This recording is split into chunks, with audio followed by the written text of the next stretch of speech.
In today's video, I want to give you a really comprehensive training update. We're now 9 weeks post Backyard Ultra in October, and we are 16 or 17 weeks out from the next Backyard Ultra, which I only just realised before pressing record, and now I'm kind of freaking out because 4 months is not long, but we're starting now.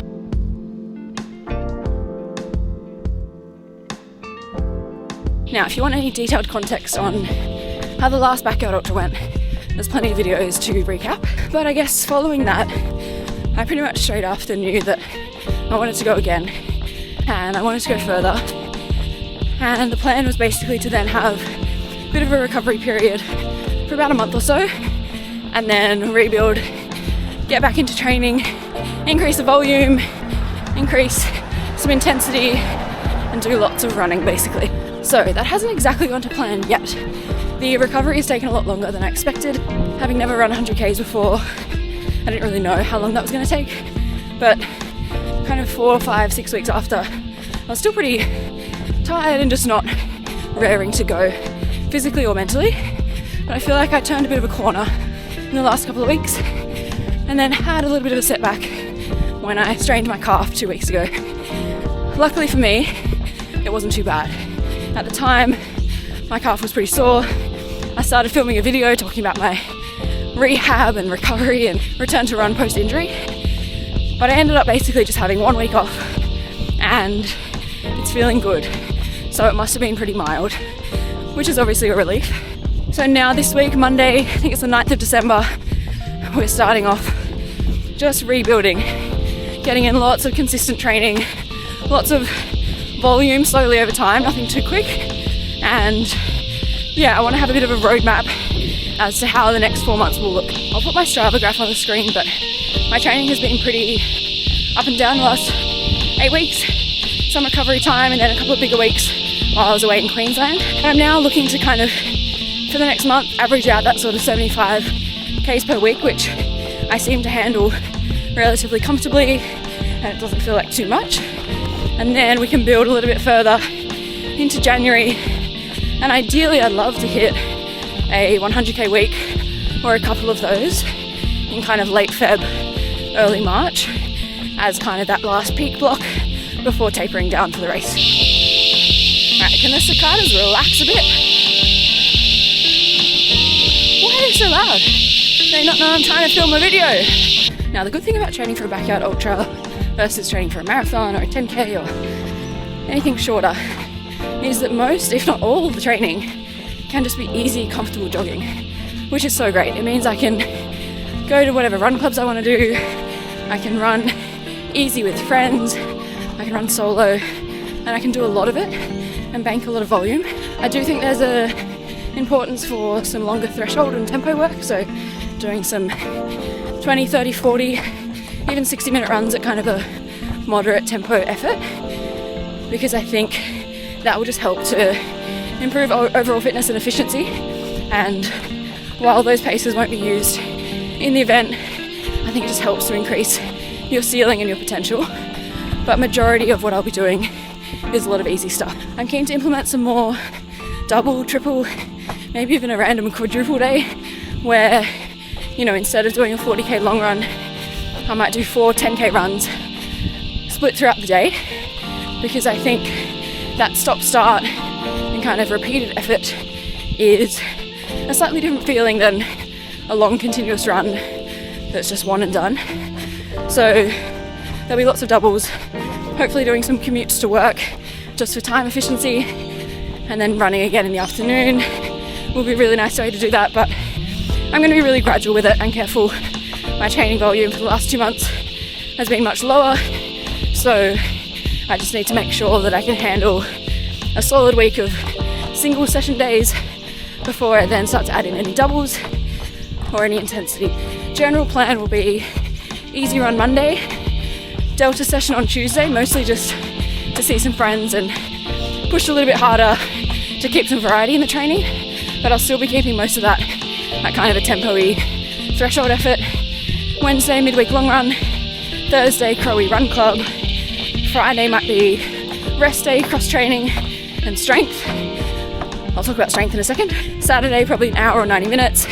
And then Sunday, long run, kind of starting at 2 hours and building up. So 6 days a week, probably starting with 5 days a week for the first few weeks, then adding in the 6th before adding any doubles.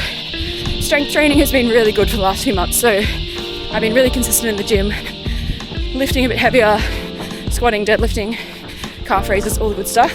So that will still be a staple throughout the week. Aiming for 3 strength sessions. And with the last kind of 2-week injured period, I've really learnt to enjoy some cross training. So swimming, stationary bike and elliptical have all been really fun. And I think before I add any doubles in, that will be a really nice way to get some more cardiorespiratory gains without overloading and just having too much running related load. So I'm definitely going to be implementing some just zone 2 kind of cardio stuff on those machines while I slowly increase the running. Now, something else I want to figure out in the next few months is what my race shoe of choice will be. I think I just didn't get it right last time, and I think I just thought that because there was time to change shoes, that didn't matter so much if I got one that wasn't quite right. I'd just swap it out. But as we know, the blisters set in pretty quick, so I need to figure out exactly what shoe will be best. Now, having worked in shoe retail for like 5 or 6 years, I am a big fan of having shoes that are big enough, making sure there's at least a thumb width at the end. But I think something that I didn't quite appreciate was the width. My feet got swollen when the blisters came in as well. It just felt like the shoes were so tight. So I'm thinking of going into a men's shoe or a wide-fitting women's shoe and probably going another half size up, probably for the later stages of the race, not necessarily from the start, but I think it'd be nice to switch in something like that once everything's getting a little bit puffy and swollen. The other thing I'll need to keep practicing is the intra-race nutrition, fueling on the run. I think I did pretty well with this last time, but I just got sick of having the same thing. So basically I had a 500ml flask of Tailwind every lap, and that was good. Like, it was nice to have it during the lap, so I didn't need to have so much in the break, and it just meant that I was hitting like a baseline of 50 grams of carbs every hour, which I could then add on to with some other stuff, and it meant I got water and electrolytes in, so I think that's really good. But I just got sick of the same taste, like when you're doing it just hour after hour.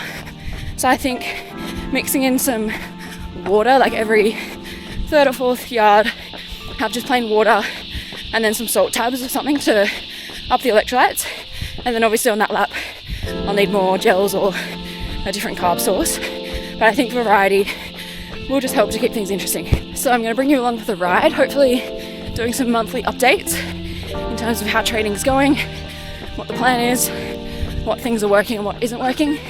And yeah, I'm really looking forward to the process. I really loved the prep last time and feel like I've had some really solid consistency over the last few years, and yeah, just keen to see how far I can push. And I think for me, like, a lot of people said, like, why would you do that? You're just torturing yourself, you just want to suffer. But like, if you saw the vlog from the race, like, apart from the blister moment where I thought I needed to chop my foot off, and the last few Ks where I'd hit 100 Ks but still hadn't finished, those 2 moments sucked. But for 90% of it, I was having so much fun. I was with my friends, I was having a chat, I was having a snack, going for a jog. And like, that's a dream day for me, and it didn't feel boring or repetitive, and I wasn't suffering. Like, I was feeling really good for a large majority. And I think next time, like, if I want to go further, if I want to push towards the 100-mile mark, then there will be lots more suffering involved.